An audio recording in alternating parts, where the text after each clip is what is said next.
Hey everyone, and welcome to this explainer. Today we're exploring a monumental and honestly a long-awaited shift in the global technology landscape. We're going to be breaking down how Arab AI rose, why it was delayed historically, and what the future of tech innovation actually looks like for the region. For the longest time, the narrative has pretty much been that the Arab world just imports technology, always a step or two behind the cutting edge.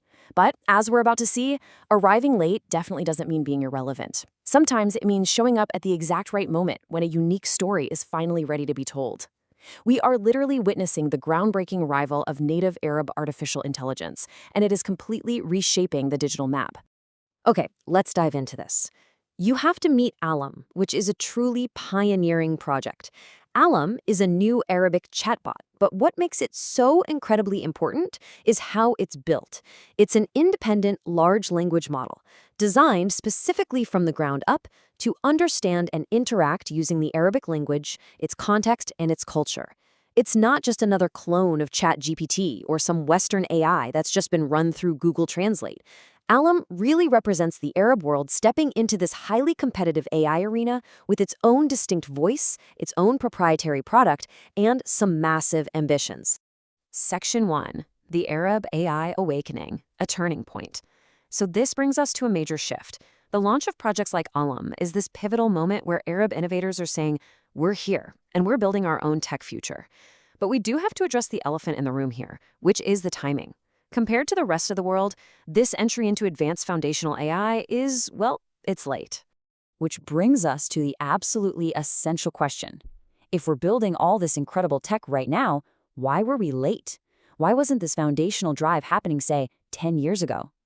To really understand this delay, we have to travel back a full 15 centuries to uncover the root causes behind this lag in technological innovation.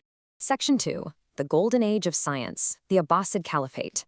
To understand the decline, we actually have to look at the peak first.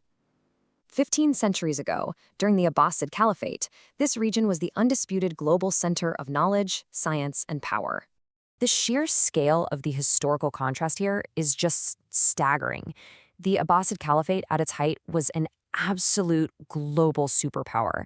To put that into perspective today, imagine a geopolitical weight equivalent to America, Russia, and China all combined. They were the strongest state of their time, hands down. Meanwhile, the West was economically poor and going through what we call the Dark Ages. The dynamic was so wildly tilted that Western students actually had to travel all the way east to Islamic institutions just to get a quality education. Now, you might be wondering, what did a university even look like back then? Well, primarily, it was the old mosques. But these weren't just places for prayer. They had a massively multifaceted role in society. They served as halls for judgment and law, and crucially for our topic today, they were the premier institutions for studying and education. Mosques essentially functioned as the foundational schools and universities of their era. They were the ultimate hubs for societal progress. Section 3. The Era of Decline. How did they degrade? So, how does a society with such powerful, centralized knowledge hubs just lose its scientific edge? Let's take a neutral look at the structural and geopolitical factors that slowly eroded this golden age. Every vast empire has its vulnerabilities, right? For the early caliphates, it really came down to some fatal internal flaws. First off, they used a hereditary royal structure. Now, that's a massive liability if a king passes away before his son has actually learned how to run a giant country. You end up with a state that is incredibly weak and inexperienced at the very top. The second big flaw was splitting the empire up into multiple capitals. That fragmentation just diluted their central power and left them super vulnerable to external threats. And that kicks off a pretty devastating chain of historical fractures. We start 15 centuries ago with the thriving Abbasid Caliphate. But then, as we just saw, splitting the capitals starts weakening the state.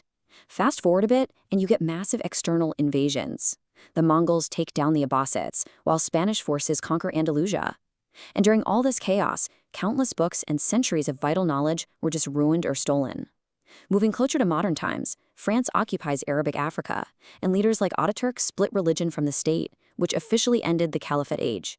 It is a clear step-by-step timeline of how centralized knowledge hubs get dismantled. Now, there was a major attempt by figures like Ertugrul and Osman to save the Islamic Empire by building the Ottoman Caliphate. But unfortunately, they fell victim to their own critical administrative mistakes. Two huge flaws stand out here. granting special privileges to foreign countries, and implementing a system where governors were kept in power for their entire lifetime. Those missteps inadvertently handed foreign powers the upper hand, which just further stripped away their ability to protect their knowledge and their lands. Section 4, the Western Industrial Surge. The West awakens. So while the Eastern empires were fracturing and losing their intellectual property, a massive, global shift was happening. The balance of technological power was completely flipping. Let's break down exactly how that global wealth and scientific dominance shifted. Step 1, Western powers absorbed all that knowledge and all those books taken from the fallen caliphates. Step 2, fueled in part by that newfound foundational knowledge, the Industrial Revolution kicks off in Europe. Step 3, Europeans discover America and start extracting vast amounts of new resources.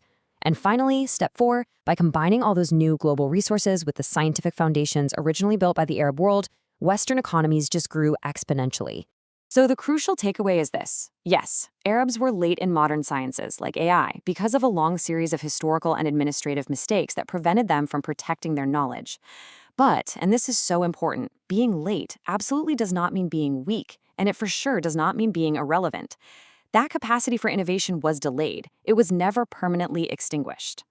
Section 5, Reclaiming the Tech Future, Tools That Matter. All right, let's bring it all back to the present day, because the energy right now is just incredible. We're seeing a massive resurgence of technological innovation built natively by and for the region. And this brilliantly illustrates exactly what we're talking about. Tartil. It's a powerful AI app designed specifically to help users recite and learn the Quran with extreme precision. So Alum isn't just a one-off. Projects like Tartil prove that native AI development can deeply respect and actively serve Islamic culture. It is literally the perfect integration of cutting-edge modern tech with deep, deep cultural roots. When you look at Alum and Tartil's side by side, the real mission of modern Arab AI becomes so clear. It's about stepping independently into the global AI arena, not just sitting on the sidelines as consumers. It's about creating highly specific tools that matter deeply to local communities. And most importantly, it's about preserving and enhancing cultural identity, instead of just overwriting it with imported Western datasets. This isn't just about playing catch-up. It's about writing a totally new, culturally relevant tech ecosystem. Which leaves us with one final, vital question. The historical mistakes are in the past, the latency period is officially over, and the AI awakening is fully here. So, how will Arab innovation shape the next century of artificial intelligence? The struggle against being late has totally transformed into a drive for leadership. If you found this explainer helpful and want to keep following this incredible journey, make sure to subscribe and stay tuned. We're going to be diving even deeper into how these native tech projects will shape our global future. Thanks so much for joining me, and I'll catch you in the next one.